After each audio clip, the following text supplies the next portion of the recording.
Coming up on Network Africa. Mali says soldier death toll in Tessit attack has risen to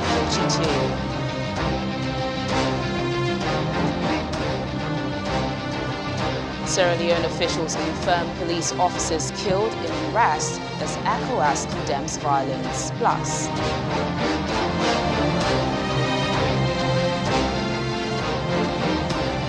U.S. Secretary of State Anthony Blinken meets Rwandan President Paul Kagame in Kigali, expresses concern over human rights situation in the country.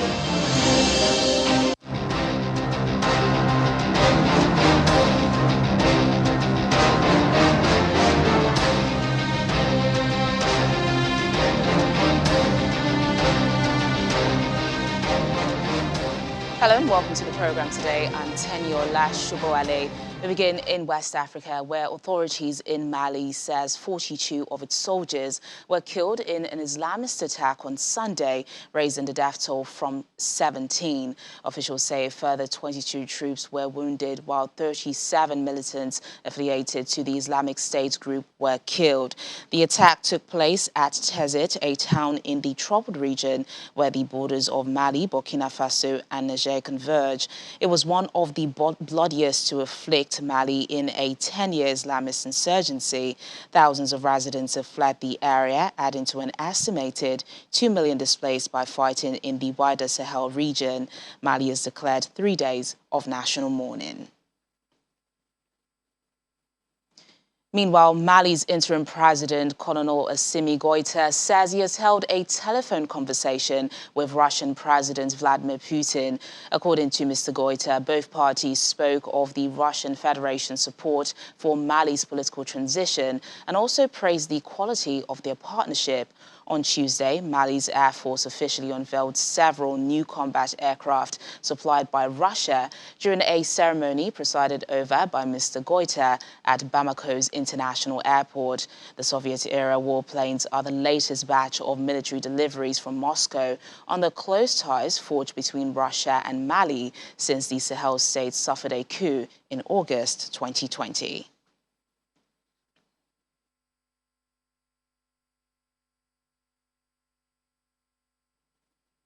And over in the Democratic Republic of Congo, security forces are searching for more than 800 prisoners set free by armed rebels. The army and other sources say two police officers and one rebel have been killed in the assault at Kakwangura Central Prison in North Kivu province.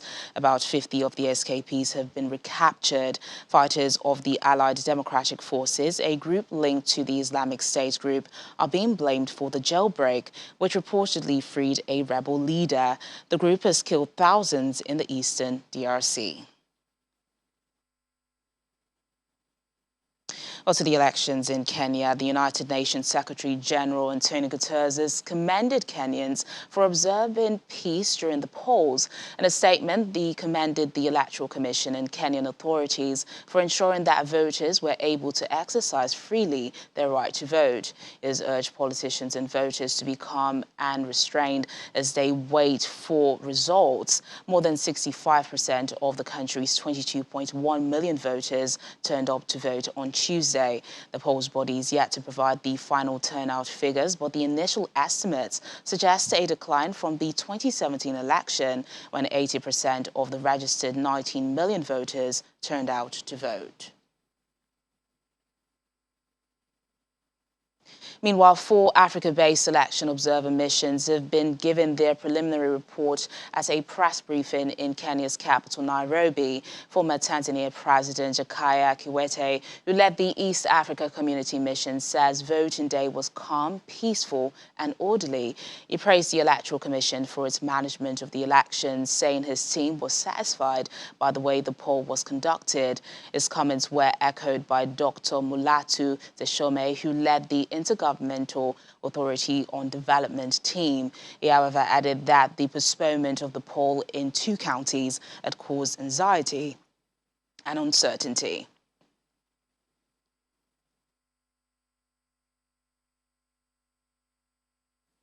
The VOA's Mohammed Yusuf is in Nairobi. He joins us now for more on the program. Mohammed, thank you so much for joining us on the program.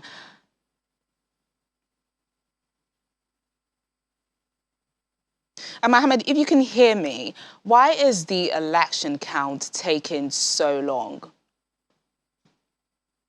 Thank you. The reason why it's taking so long, IEBC, the Electoral Commission, it has to go through 46,000 forms, and all these 46,000 forms are from the polling stations, and all this 46,000 polling stations have announced their own presidential results at the polling stations, and they have submitted those forms to the IBC portal.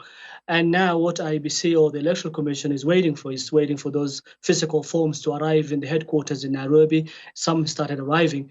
And so because of the history of Kenyan electoral violence, because of the issues surrounding the presidency, they're very careful with these numbers. And that's why they've been telling Kenyans, you have all the forms in the portal. You can go ahead and count, but we are the final people to announce the result.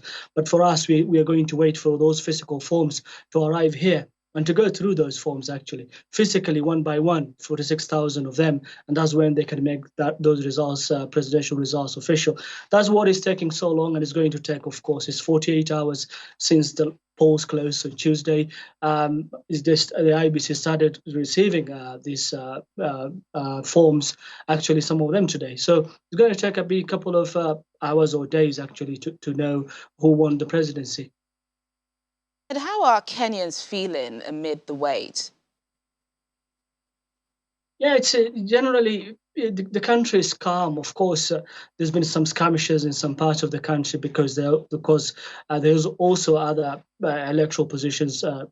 Candidates, so the governors, senators, members of parliament. There's reports of violence in those surrounding those seats. But generally, surrounding the election result of the presidency, it seems that people are calm. But this sort of anxiety is kicking in, and people are not so sure. Some people started fearing, of course, and generally the streets are very quiet. People are at home, watching televisions and waiting for the results. But to be fair, the people seems to go on with their lives, even though most of them are at home. But generally, Kenya is calm at the moment as we speak. I'm quite interested in the reactions from the top contenders as well, as you know, as everyone waits for the results. Well, it's surprising. It's 3 days: Tuesday, Wednesday, Thursday today, and we haven't had any. The main challenges, of course, that is the Deputy President William Ruto and our former Prime Minister Raila Odinga. Preliminary results, of course, from what Kenyan televisions are showing is that we're seeing a difference of about 40, 50,000 difference in numbers so far. Ruto taking us a slim sort of a lead, but we haven't had any actually. They haven't given any statement, both main candidates and main competitors in this election.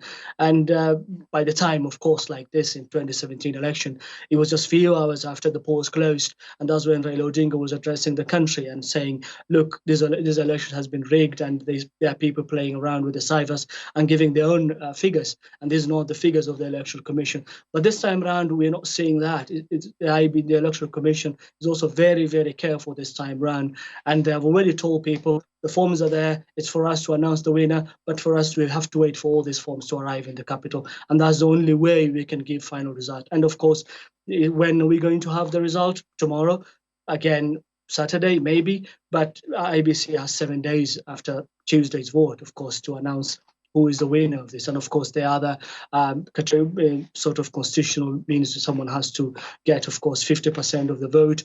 And since Kenya has counties, which is 47 counties, you have to get 25% of the 24 out of the 47 counties. So it's a way through to go, a lot of process for now.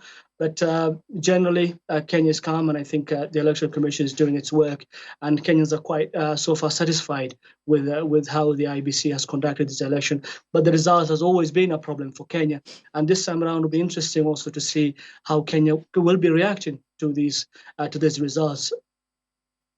All right, then, Mohammed, a lot to keep our eyes on. Thank you so much for the update.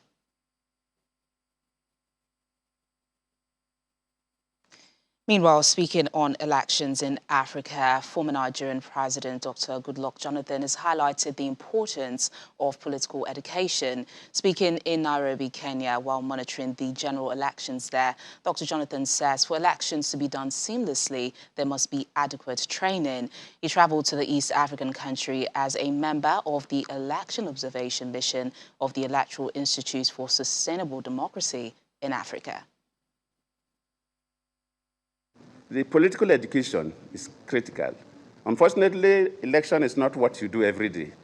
My chairman will, if it is something you do every day, you will have competent people that will be doing the process.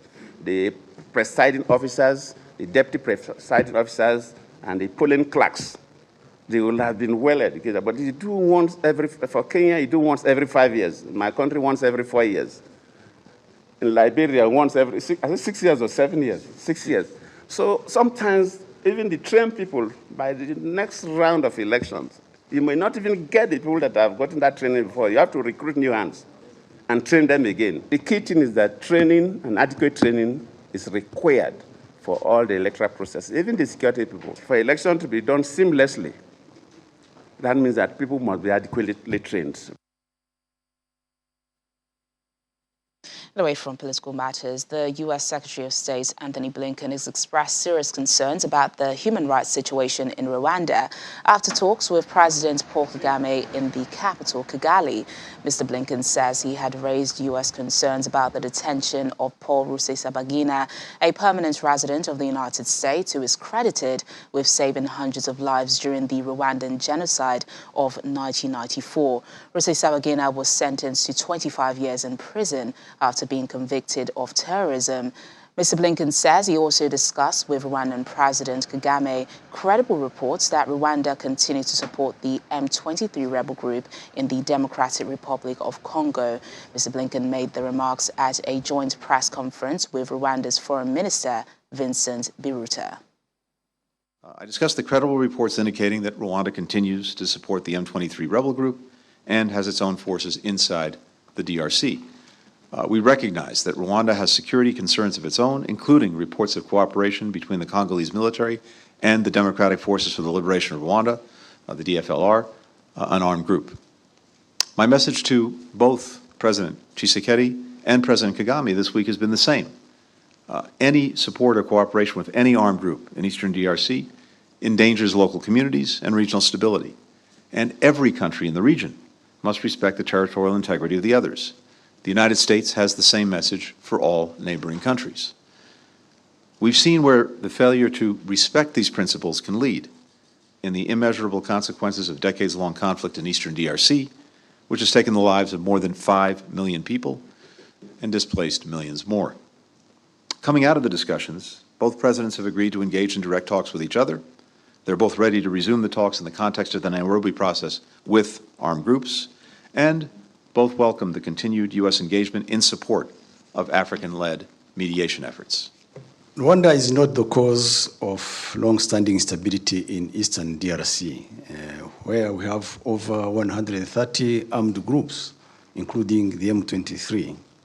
And the presence of the FDLR and the close collaboration with the army of the DRC has always been the most significant cause of insecurity.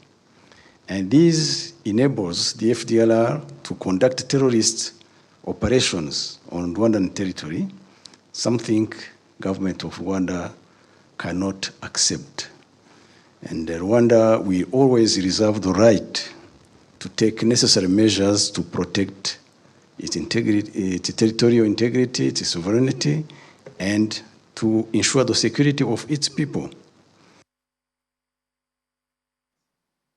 And still ahead on the program, Ethiopia says a second turbine of a controversial dam over the Blue Nile has started generating electricity. More details in a moment. Please stay with us.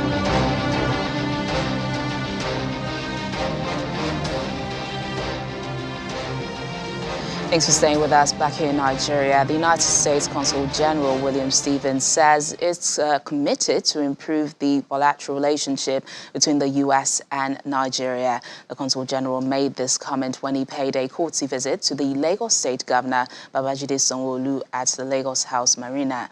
He says the U.S. will continue to partner with the Lagos State and the federal government in the area of security, education and entertainment, which will create a conducive environment for businesses to thrive. We're focused on three primary sectors. First and foremost here in Lagos State, as the Consul General, trade and investment, promoting bilateral trade and investment, helping Nigerian companies export to the U.S., U.S. companies export here, U.S. companies invest here, and Nigerian companies investing in the U.S., which raises all of our prosperity and helps us to improve relations, because those kind of economic relations are really the foundation of any partnership. Secondly, we're focused on security. As the governor mentioned, we're focused on ensuring that we're working together with Nigerian organizations and law enforcement to combat transnational crime and help make the people here safer and more secure, which actually is directly connected to trade and investment. And finally, we're focused on the human concept of a relationship, health, partnerships in democracy and governance, preparations for the upcoming elections, everything we can do to ensure that the people here in Lagos State and throughout Nigeria have an opportunity to live healthy and safe lives. The partnerships that are forming between American and Nigerian entertainers, both in film and in music and across the entertainment industries, we're learning from one another, and as you of course know, Nigerian musicians are global stars, and they're partnering with American global stars to make incredible music.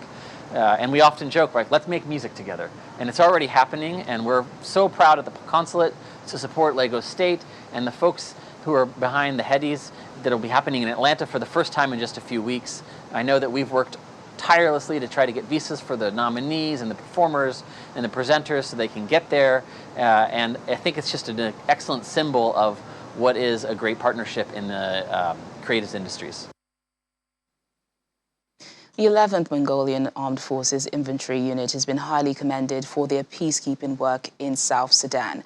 For 20 years, Mongolian peacekeepers have consistently contributed to peacekeeping operations globally.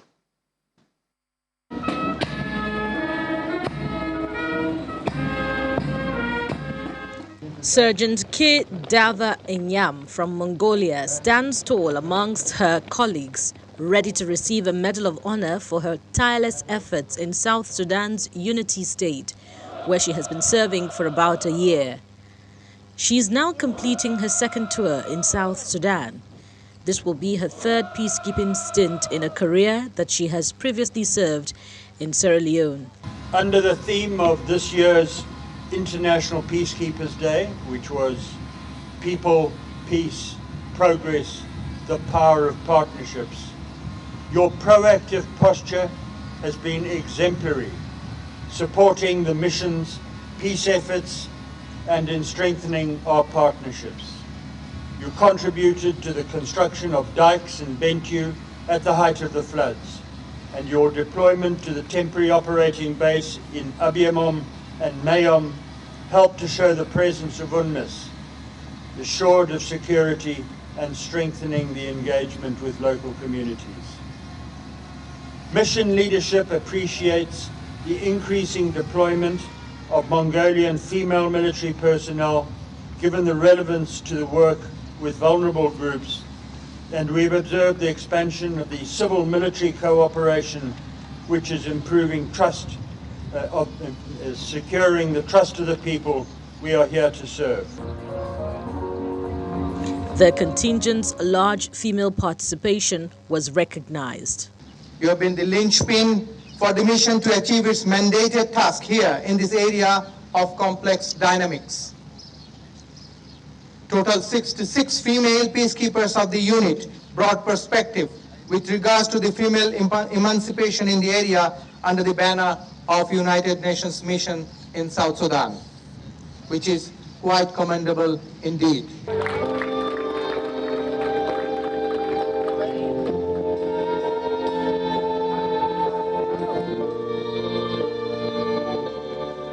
Sergeant Kir Dava Inyam is proud that the Mongolian military has made it a priority to deploy more female peacekeepers as their work within the communities they deploy goes an extra mile.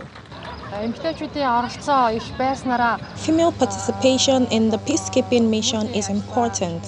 When I go on humanitarian missions, engaging with the females in the community is very easy.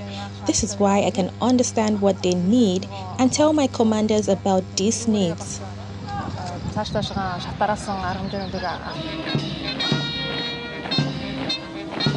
So far, close to 10,000 Mongolian peacekeepers, including over 900 female personnel, have participated in peacekeeping efforts in South Sudan.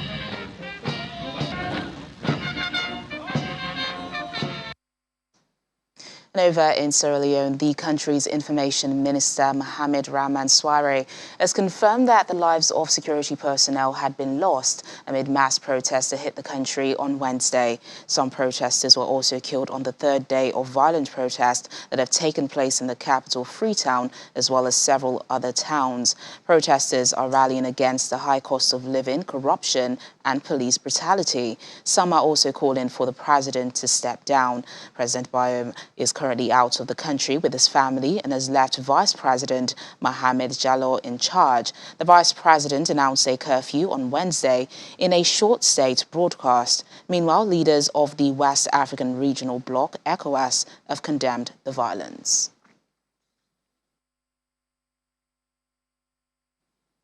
Sierra Leonean journalist Ahmed Sahid joins us now for more. Thank you so much for your time on the program. Thank you very much for having me. So what's the situation on ground now? Has calm been restored? Yes, relative calm has returned. There are movements of people and vehicles, private vehicles and commercial vehicles, but not as you will have on a normal business day. Shops and businesses are still closed, except for one or two areas that businesses are open. But calm has returned. There are people moving about, but there is still some atmosphere of uncertainty in the town, in the capital especially. And we know a number of people have been killed, including police officers. Do we know the exact number of people who have lost their lives? Yes, well, interestingly, just about 30 minutes ago, the Sierra Leone police just released a preliminary report titled Destruction to Property and Loss of Lives Occasioned by Violent Protests on August 10, 2022 in Sierra Leone. And they mentioned fatalities and injuries to police personnel, government, and police property. But interestingly, they didn't mention any civilian casualty. But from unconfirmed reports that we have yesterday and on social media, we learned that about 6 civilians were also killed. But for the police, according to the release they just put out today, they said 4 police officers were killed nationwide, and 4 also were injured nationwide. And then they also mentioned property that were destroyed, government property, police stations that were vandalized. And that's according to the report that they just released about 30 minutes ago from the police. All right, the president is currently out of the country with his family and has left the vice president in charge. Amid the violence, has there been any word from him yet? Yeah, the president was out of the country, and so the vice president was in charge, and immediately he declared a curfew yesterday from 3 p.m. to 7 a.m., and now the curfew continues today, 7 a.m. to 7 p.m. But interestingly, the president arrived yesterday, returned to the country yesterday, and he tweeted last night, and I'm going to read that for you. He said, as a government, we have the responsibility to protect every citizen of Sierra Leone. What happened today was unfortunate. That was on 10th August, and will be fully investigated. I urge all Sierra Leoneans to be calm. That was the tweet from the president, His Excellency Brigadier Julius Madam. All right, then, Ahmed Sahid, thank you so much for the update. You're welcome. Thank you very much for having me. Now, Ethiopia says a second turbine of a controversial dam over the Blue Nile has started generating electricity. The $4 billion mega dam has been a huge source of controversy between the East African country and the two downstream countries, Egypt and Sudan, that depend heavily on the Nile for their essential water supplies. It's expected to generate more than 5,000 megawatts of electricity upon completion. Despite repeated talks, there still hasn't been a binding agreement among the three countries. It's not clear if they are going to return to the negotiating table soon and whether the latest development will have an impact on that. Cairo and Khartoum want a deal on the management of water and mitigation of possible drought and were angered that the dam started filling before an agreement was reached.